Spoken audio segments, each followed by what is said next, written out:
question is about the electrical code and best practices when replacing a 6-ton condensing unit with 2 or 3-ton units, affecting 5 units and requiring 15 new breaker slots.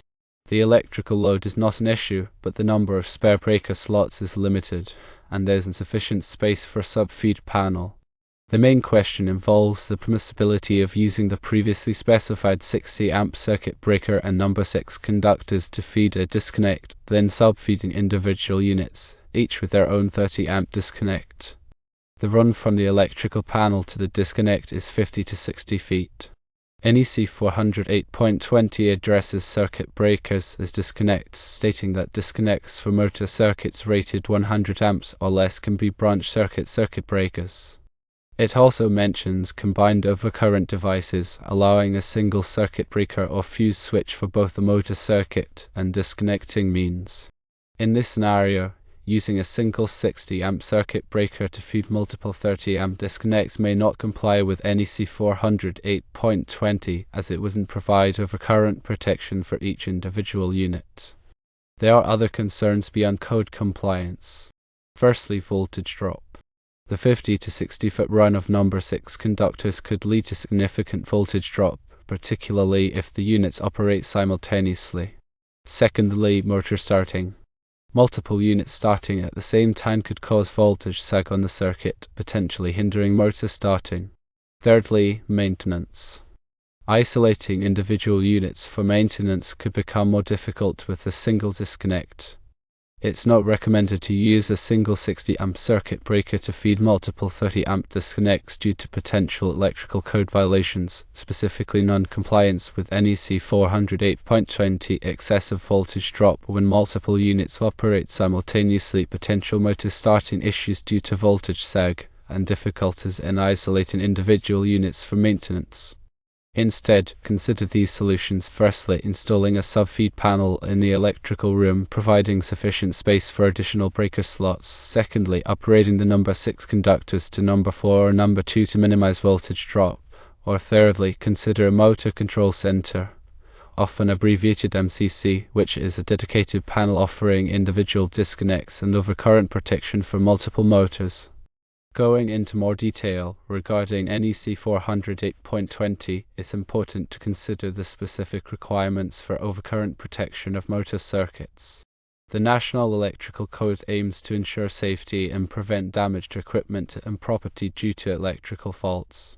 Using a single overcurrent device, like a 60 amp breaker, to protect multiple smaller loads, each with its own disconnect, can be problematic because the 60 amp breaker won't trip until the total current exceeds 60 amps.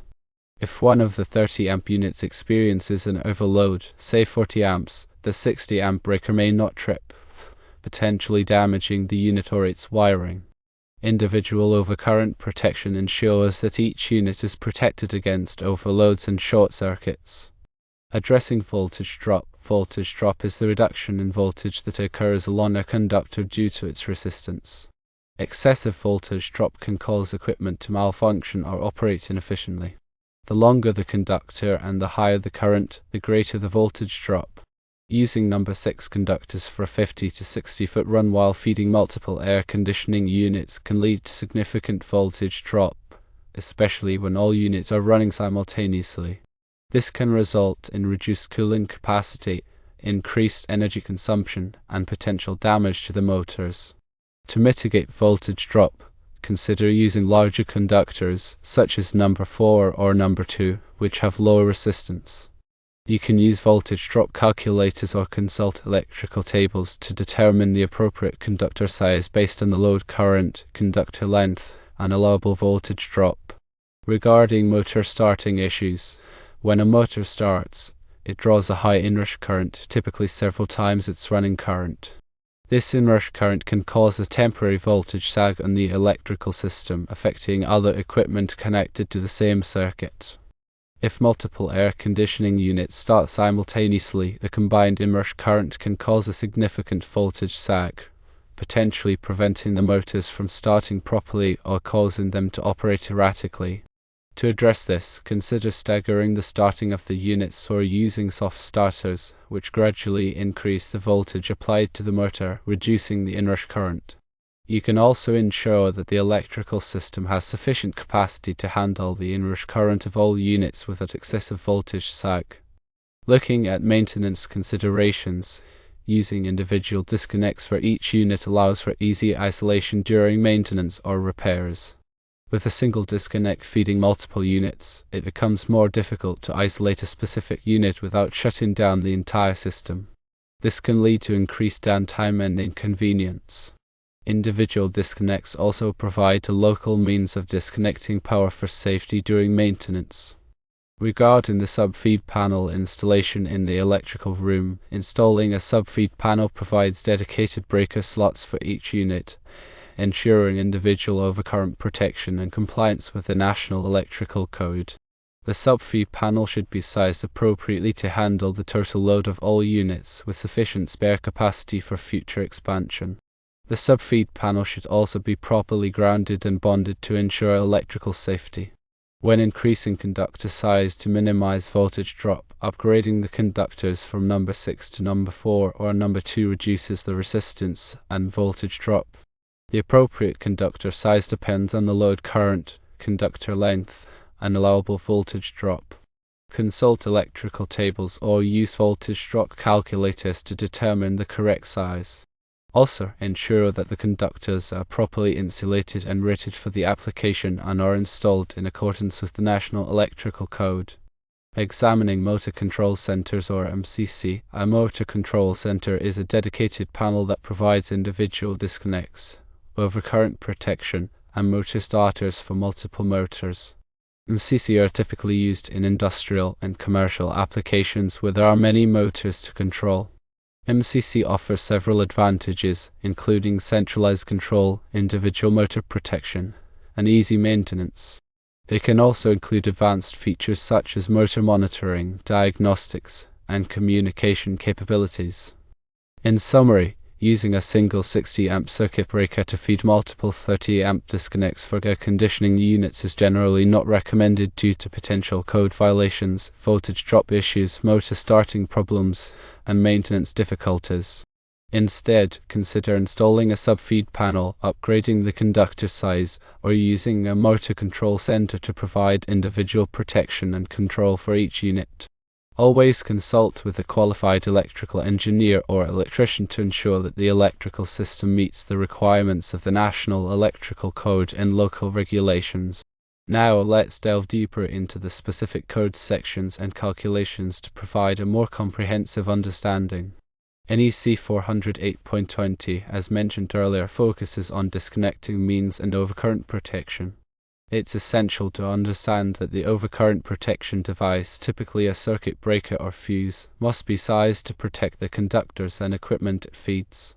In this case, the 60-amp breaker protects the number 6 conductors feeding the disconnect, but it doesn't provide individual overcurrent protection for the 30-amp unit. Each unit should have its own overcurrent protection device sized appropriately for its load. This is typically achieved with a 30-amp breaker or fuse at the disconnect. The code also addresses the tap rule, which allows for tapping conductors under certain conditions, but these conditions typically involve short tap lengths and specific overcurrent protection requirements. The proposed scenario doesn't appear to meet the requirements of the tap rule. Now let's discuss voltage drop calculations. Voltage drop is calculated using Ohm's law and the resistance of the conductor. The formula for voltage drop is volts drop equals current times resistance. The resistance of the conductor depends on its material, length, and cross-sectional area. The electrical tables provide the resistance of different conductor sizes per unit length. The allowable voltage drop is typically limited to 3 to 5% of the supply voltage. For a 208-volt system, a 3% voltage drop would be 6.24 volts. If the calculated voltage drop exceeds this limit, a larger conductor size is required. The National Electrical Code provides guidelines for voltage drop calculations in informational note number 2 to NEC 210.19 AON, which recommends a maximum voltage drop of 3% for branch circuits and 5% for feeders. Regarding motor starting inrush current, the inrush current of a motor can be several times its full load current. This inrush current can cause a temporary voltage sag on the electrical system, affecting other equipment. The voltage sag can be calculated using the source impedance of the electrical system and the inrush current of the motor. The source impedance is a measure of the electrical system's ability to maintain voltage under load. A higher source impedance results in a greater voltage sag. To mitigate voltage sag, you can increase the size of the service conductors, install a dedicated transformer for the motor loads, or use soft starters to reduce the inrush current. Soft starters gradually increase the voltage applied to the motor, reducing the inrush current and minimizing voltage sag. As for maintenance and safety, individual disconnects for each unit provide a safer and convenient way to isolate the equipment for maintenance or repairs. This is particularly important for air conditioning units, which often require regular maintenance such as cleaning coils, replacing filters, and inspecting components. With individual disconnects, you can safely de-energize a unit without affecting other equipment. Furthermore, consider energy efficiency. While the initial focus is on code compliance and electrical safety, it's also important to consider energy efficiency when designing the electrical system for air conditioning units. Using larger conductors to minimize voltage drop can improve energy efficiency by reducing losses in the conductors. Also, using high-efficiency motors and controls can further reduce energy consumption. It's important to consult with a qualified HVAC professional to select the most energy-efficient equipment for the application. Finally, always refer to the latest edition of the National Electrical Code and local regulations when designing and installing electrical systems. The code is constantly evolving to address new technologies and safety concerns. Consulting with a qualified electrical engineer or electrician can ensure that the electrical system meets all applicable requirements and is safe and reliable. The information provided is for general guidance only and should not be considered a substitute for professional engineering advice.